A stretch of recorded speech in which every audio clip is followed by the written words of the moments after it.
Hello and welcome to the Art of Health podcast, where we will dive deep into the art of unlocking your true potential and transforming your health, aesthetics, and performance. I'm your host, Steffen, health and fitness coach with over a decade of experience in this field. In this podcast, I'll be sharing my personal best tips, valuable insights, and the wisdom gained from coaching thousands of people just like you. Hey guys, and welcome to the first English episode of What Would Marie Do, which I will be releasing in every second episode of this podcast, and where I'm giving one of my listeners' question my best advice for their situation. So if you can't reach your fitness goal, send me a DM or email with the subject "What would Marie do?" and give me some information about your current situation and maybe your diet history or your activity and sport history, so that I can address your question in one of my next episodes to help you and others that have a similar problem. For today, I chose Olga's question, which is: Hey Marie, thank you for your great content. I'm pretty sporty and work out according to the following schedule.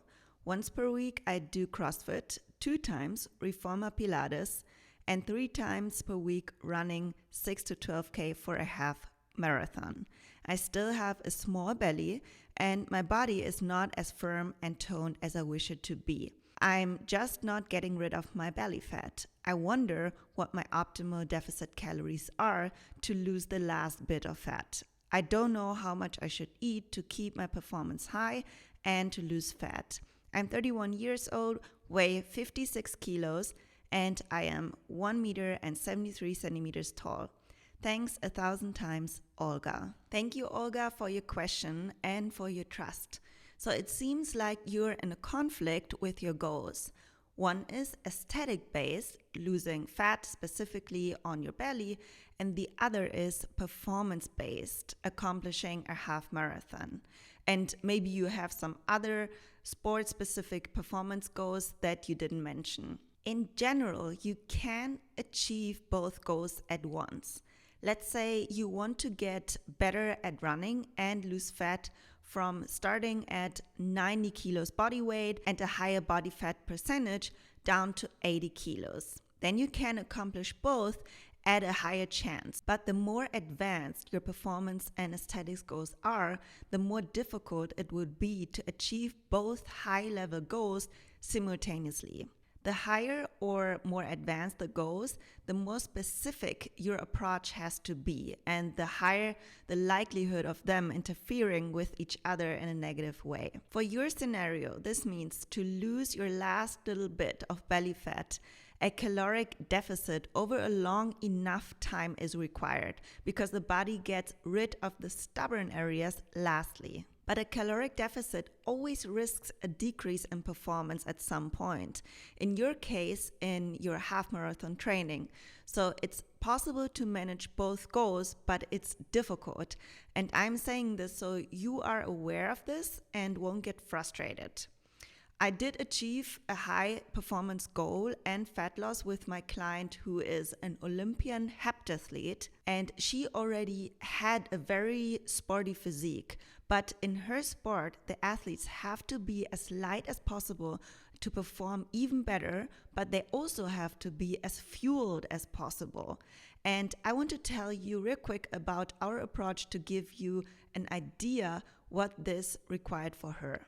We went into moderate deficit in her strength training focused phase, which then allowed us to keep her at maintenance calories in her specific and higher volume sprinting and running phases. But this required a close relationship and daily updates about her performance, weight, hunger level, digestion, sleep, and so on, so that I could adjust her macros as needed in each situation. So my recommendation for you is not to go into a deficit at the end of your half marathon prep.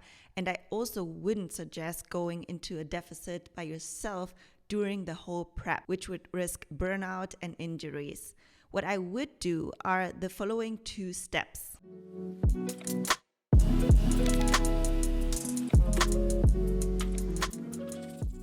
Step 1 is staying at maintenance calories through your marathon training.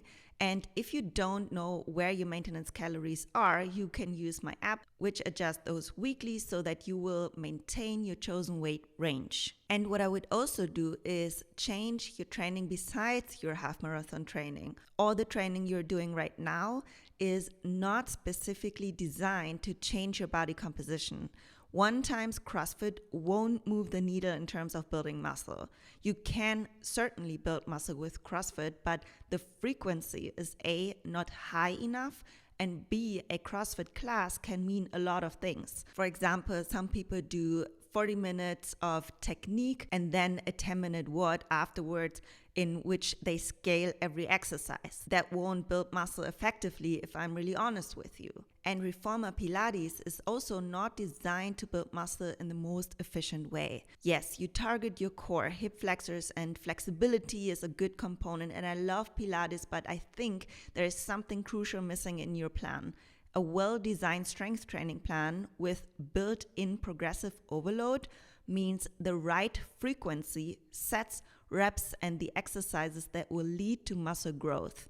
And don't worry about getting bulky. Some women are afraid of gaining muscle too fast. But if that happens, let me know, because building muscle requires months and years of hard work. And I think I'm a good example to show that you probably won't get bulky. So why should you build muscle? Because it will allow you to burn more calories throughout the day. It would change your body composition, meaning the relationship between muscle mass and body fat and your body fat distribution. It will be easier for you to see those lower abs and get rid of this last bit of belly fat.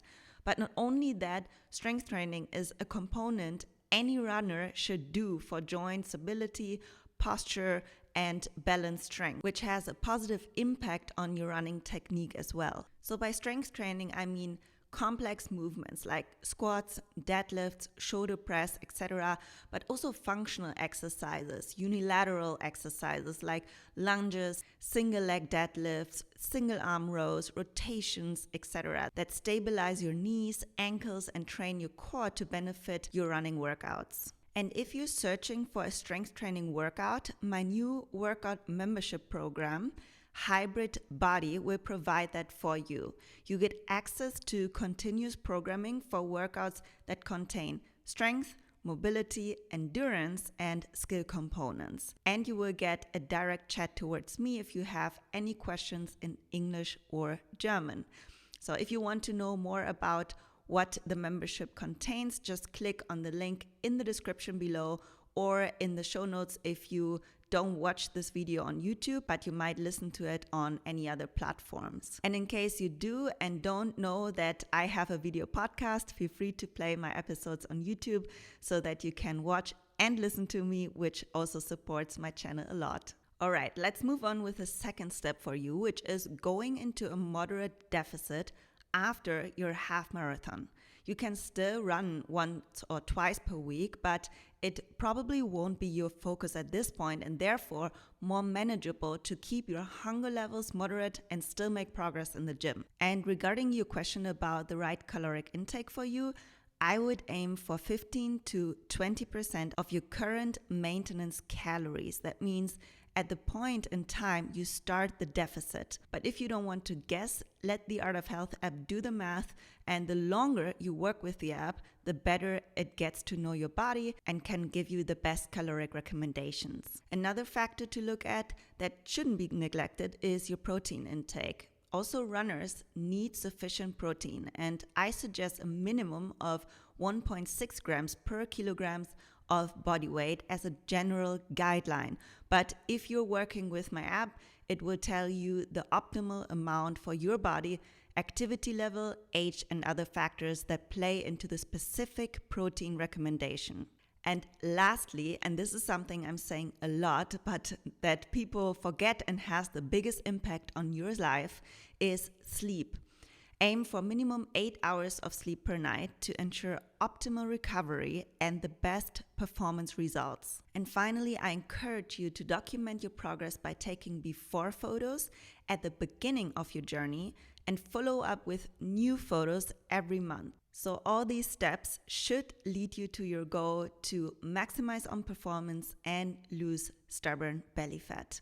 Olga, I hope this guidance serves you well in achieving your goals, and I would love to hear from you and how my advice has helped you along the way. That wraps up our What Would Marie Do episode for this week. And if any other listeners have questions or need assistance, please don't hesitate to reach out. And remember, I'm here to support you on your health journey. So thank you all for tuning in to another episode of the Art of Health podcast, and I hope this episode was helpful for you as well. If so, you support me by subscribing to this channel and sharing this episode with your friends, followers, or family. And leaving a positive rating for the podcast allows me to create more valuable content for you. That being said, stay motivated, strong, and flexy, and remember that you have the power to transform your body and performance.